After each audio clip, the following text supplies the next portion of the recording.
اعوذ باللہ من الشیطان الرجیم، بسم اللہ الرحمن الرحیم۔ حضرت عمر بن خطاب کے دور خلافت میں بیت المقدس سے ایک مسلمان مدینے آیا۔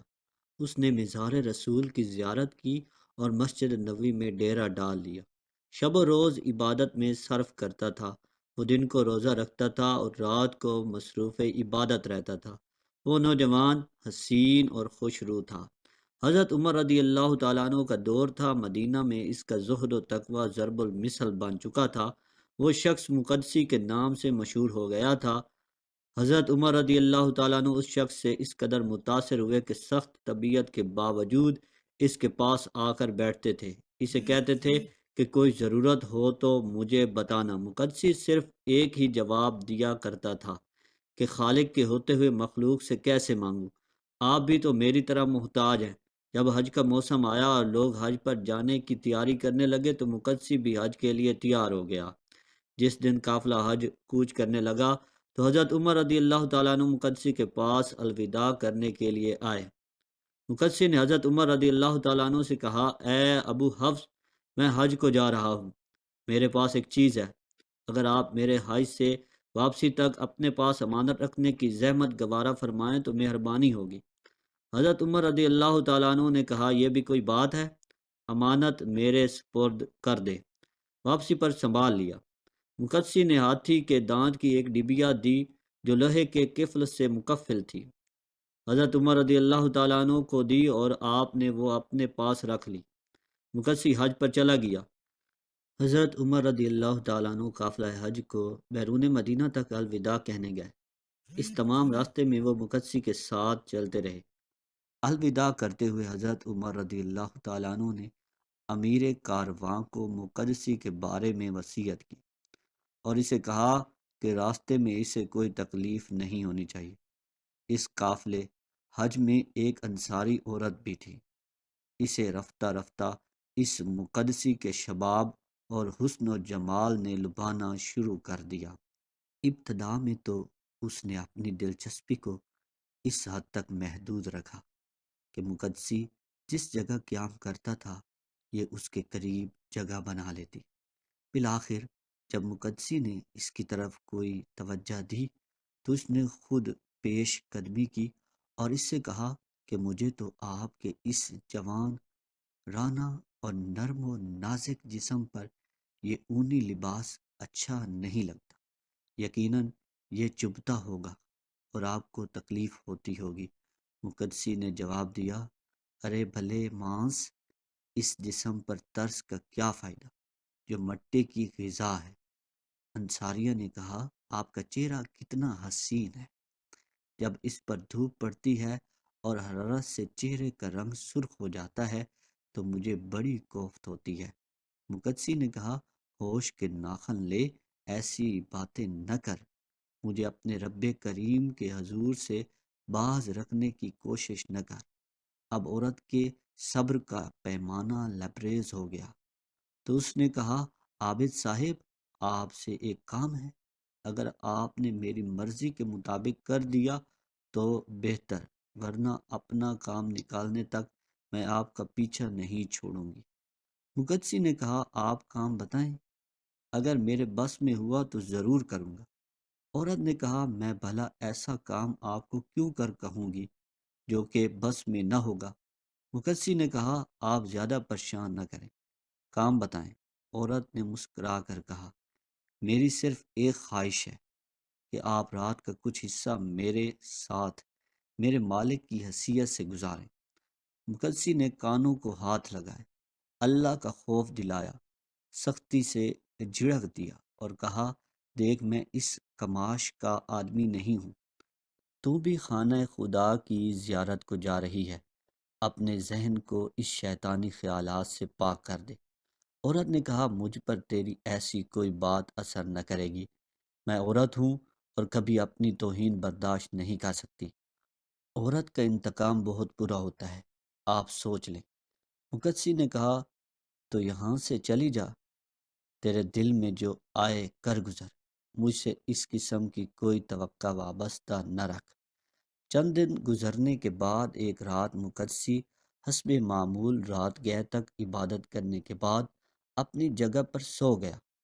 بدنیت عورت اٹھی، اپنی تھیلی جس میں 500 دینار تھے اٹھائی، مقدسی کے پاس جو اپنا سامان تھا اس کے تھیلے میں رکھ کر واپس اپنی جگہ جا کر سو گئی۔ صبح کو جب اٹھی اور سامان سنبھالا تو تھیلی نہ تھی۔ اس نے رونا پیٹنا شروع کر کے ایک اودم مچا دیا۔ قافلے والوں نے پوچھا کہ بات کیا ہے؟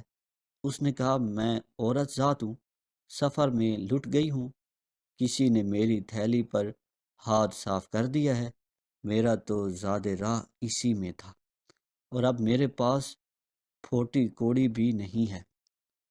پورے قافلے میں حیرت کی لہر دوڑ گئی۔ سالار قافلہ نے تمام قافلے کے سامان کی تلاشی کا حکم دیا۔ ایک ایک چیز کی تلاشی لی گئی، لیکن تھیلی برآمد نہ ہوئی۔ سالار قافلہ نے کہا، اس پورے قافلے کا سامان دیکھا جا چکا ہے، تیری تھیلی کسی کے پاس برآمد نہیں ہوئی۔ البتہ مقدسی پر چونکہ اس قسم کا شبہ کرنا گناہ سمجھتا ہوں، اس لیے اس کی تلاشی نہیں لی گئی۔ عورت نے کہا، یہ درست ہے کہ وہ مقدسی ہے، لیکن جہاں تمام مہاجرین و انصار کی تلاشی لی گئی ہے تو اس کی بھی تلاشی لینے میں کیا حرج ہے؟ ممکن ہے اس کا ظاہر کچھ ہو اور باطن کچھ ہو، آخر یہ باہر ہی سے مدینے میں آیا ہے، کون جانتا ہے کہ اس کے سابقہ اعمال کیا تھے؟ کچھ دوسرے لوگوں نے بھی عورت کی تائید کی۔ سالار قافلہ مقدسی کے پاس آیا۔ مقدسی نماز صبح کے بعد سو رہا تھا۔ سالار قافلہ نے اسے جگایا اور قافلے میں چوری کا تذکرہ کرنے کے بعد اس سے تلاشی کی اجازت لی۔ مقدسی بیچارہ تو بے فکر تھا، اسے کیا معلوم تھا کہ اسے نیکی کی سزا ملنے والی ہے۔ اس نے سالار قافلہ سے کہا، جب تمام کی تلاشی لی جا چکی ہے تو مجھے ان سے الگ رکھنا خلاف انصاف ہے۔ آپ نے جس طرح دوسروں کی تلاشی لی ہے میری بھی لیں، مجھے کوئی اعتراض نہیں ہے۔ سالار قافلہ نے سامان کو الٹنا پلٹنا شروع کیا۔ جوں ہی تھیلے کو الٹا تو اس سے اس عورت کی تھیلی باہر آ گئی۔ وہ بھی کھڑی دیکھ رہی تھی، اپنی تھیلی کو دیکھ کر جھپٹی اور کہنے لگی کہ یہی میری تھیلی ہے، دیکھا میں نہ کہتی تھی کہ اس کی نمازوں پر نہ جا، اندر سے کچھ اور معلوم ہوتا ہے۔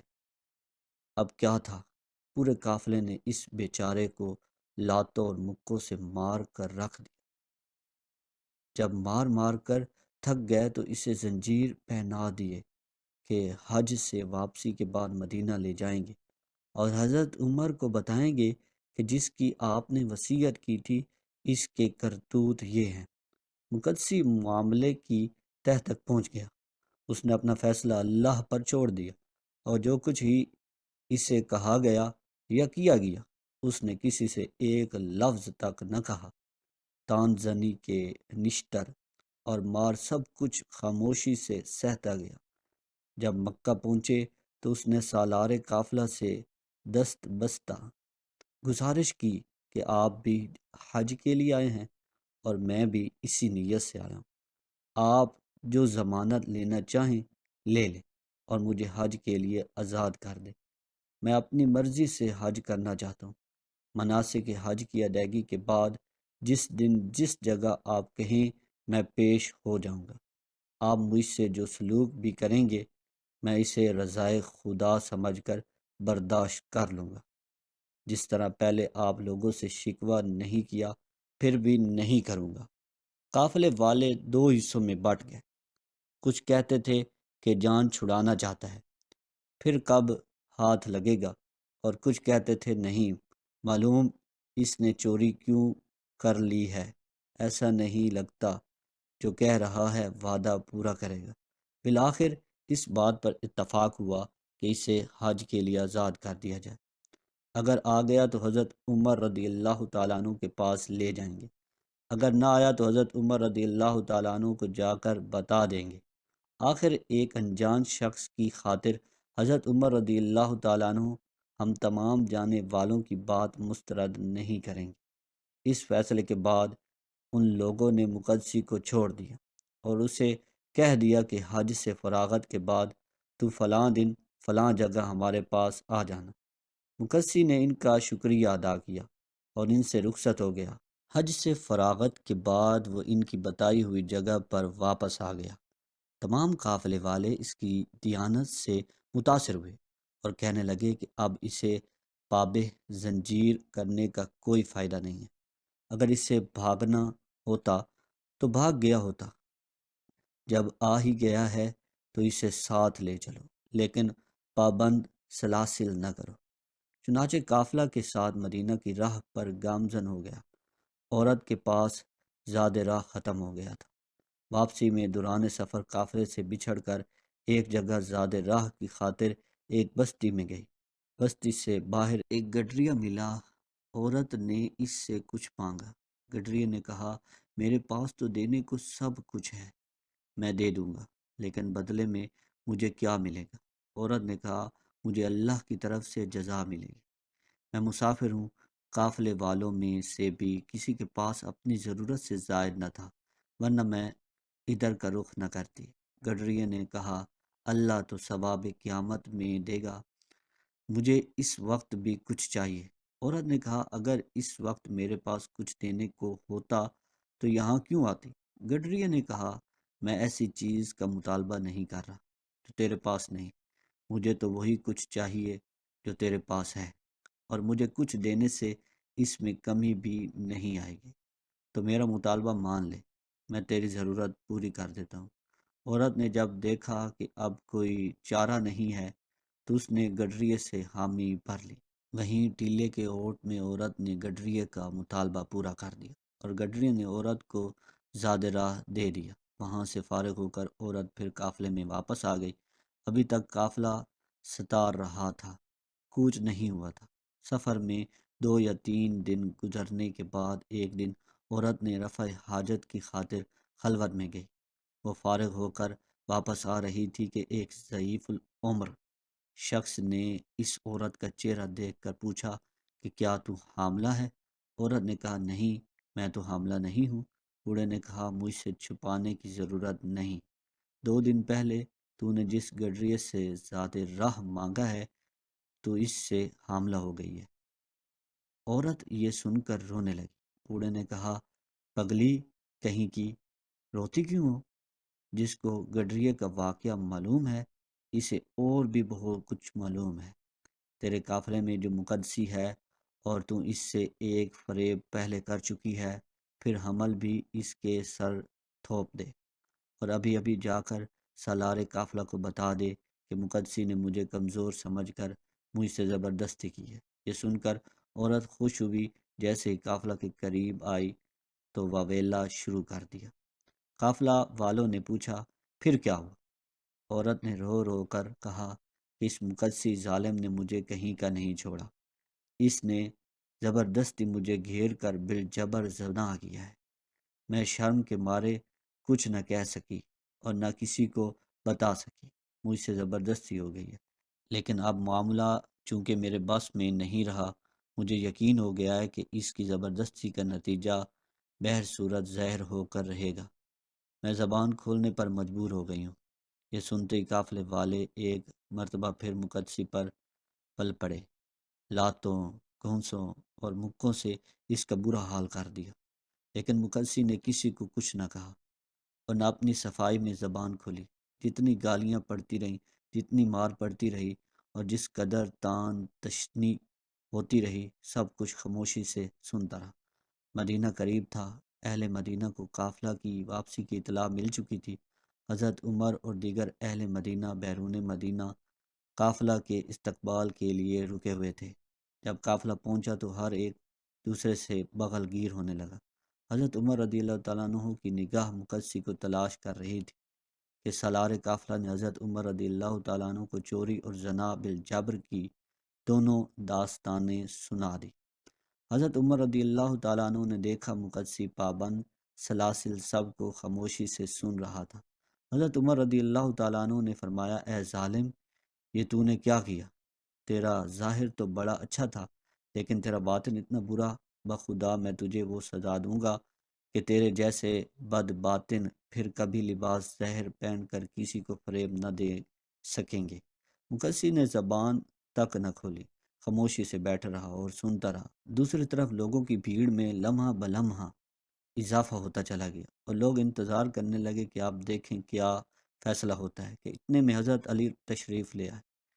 حضرت عمر رضی اللہ تعالیٰ عنہ نے تمام واقعہ حضرت علی رضی اللہ تعالیٰ عنہ کے گوش گزار کیا۔ آپ نے مقدسی کو دیکھا کہ وہ سر جھکائے پابند سلاسل خاموش بیٹھا زمین کو دیکھ رہا ہے۔ حضرت علی رضی اللہ تعالیٰ عنہ نے فرمایا کہ میں علی خود گواہی دیتا ہوں کہ اس شخص نے نہ زنا کیا اور نہ چوری کی ہے۔ حضرت عمر رضی اللہ تعالیٰ عنہ نے یہ بات سنتے ہی اپنی جگہ چھوڑ دی، حضرت علی رضی اللہ تعالیٰ عنہ کے پاس آ کھڑے ہوئے اور فرمانے لگے، اے علی، بھلا یہ کیسے ہو سکتا ہے؟ بھلا کوئی عورت اپنے آپ کو داغدار کرتی ہے؟ حضرت علی رضی اللہ تعالیٰ عنہ نے عورت کو اپنے پاس بلایا اور فرمایا، شرافت سے اپنی پوری داستان ان قافلے والوں کے سامنے بیان کر دے۔ قافلہ نے میری تھیلی اس کے مال سے برآمد کی ہے۔ یہ قافلہ چوری کا گواہ ہے۔ جہاں تک زنا کا تعلق ہے تو زنا گواہوں کے سامنے نہیں کیا جاتا۔ بات یہ ہے کہ اس کی قرات بڑی حسین اور دلکش تھی۔ قافلے والے جانتے ہیں کہ میں اس کی قرات سننے کی خاطر اس سے قریب تر رہتی تھی۔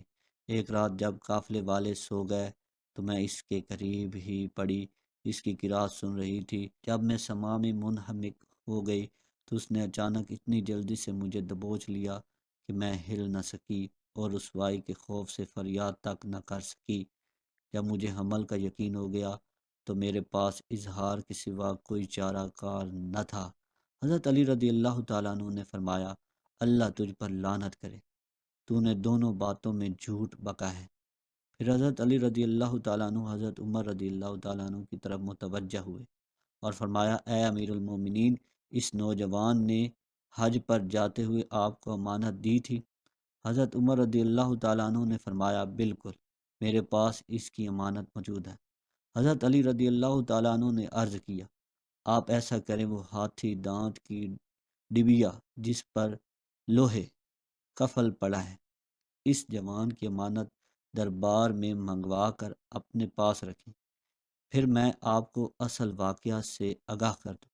حضرت عمر رضی اللہ تعالیٰ عنہ نے وہ ڈبیا منگوائی اور اپنے پاس رکھ لی۔ حضرت علی رضی اللہ تعالیٰ عنہ نے عورت کو اپنے سامنے کھڑا کی اور فرمایا، اب میں جو کچھ پوچھتا جاؤں سیدھی سیدھی بات بتاتی جانا، ورنہ تجھے معلوم ہونا چاہیے کہ میں اس بھرے مجمع میں تیرے سابقہ کرتوت ماں گواہوں کے کھول کر رکھ دوں گا۔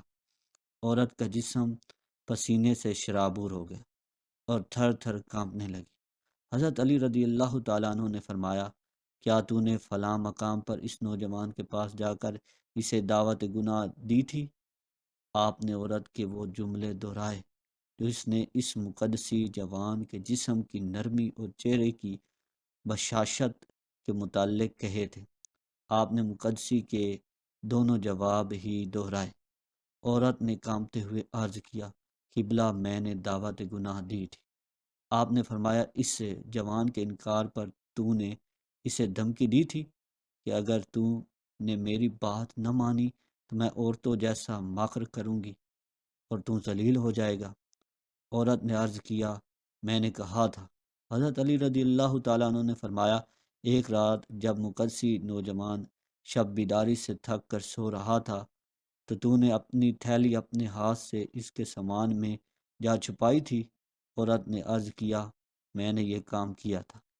حضرت علی رضی اللہ تعالیٰ عنہ نے سالار قافلہ سے فرمایا، جب تو نے تمام قافلے کی تلاشی لے لی تھی اور اس عورت کو بتایا تھا کہ مقدسی کے سوا تمام قافلے کا سامان دیکھا جا چکا ہے، تیری تھیلی برآمد نہیں ہوئی، تو اس نے مجھے مقدسی کی تلاشی پر آمادہ کیا تھا؟ سالار قافلہ نے کہا، بالکل، اس نے یہی الفاظ کہے تھے جو آپ نے فرمائے ہیں۔ آپ نے عورت سے کہا، واپسی پر جب تیرے پاس زاد راہ ختم ہو گیا تھا تو فلاں مقام پر قافلے سے جدا ہو زاد راہ کی تلاش میں فلاں بستی کی طرف گئی تھی؟ عورت نے عرض کی، جی ہاں، ضروری گئی تھی۔ آپ نے فرمایا، بستی کے باہر تجھے فلاں بن فلاں رنگ و شکل کا گڈریا ملا تھا؟ عورت نے کہا، ہاں ملا تھا۔